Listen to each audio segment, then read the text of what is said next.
Ça a duré même moins de 15 minutes, c'était précisément 13. À la 46e, Santonze a égalisé sur une jolie tête et Mbappé a remis le PSG devant à la 59e sur une erreur messine. Bon, il y a eu 13 minutes de flottement dans un match globalement maîtrisé par le PSG. Il y avait du mouvement, ça bougeait bien.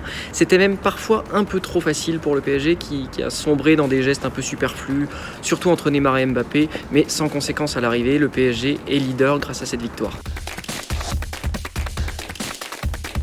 La principale, c'est qu'on devrait revoir Marco Verratti en meneur de jeu mercredi contre City. Il l'était aujourd'hui, l'Italien. Il a été plutôt bon. Maurizio Pochettino a confirmé en conférence de presse qu'il comptait beaucoup sur lui et que l'Italien était capable de lire des trajectoires, de courir beaucoup.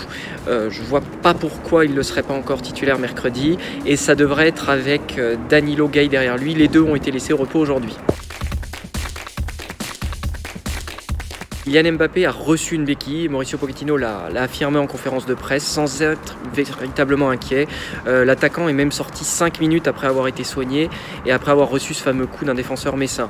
Il a eu le temps de refaire quelques sprints, s'est même procuré une occasion, donc normalement il devrait vraiment être là mercredi contre City. Ça sera un PSG au complet.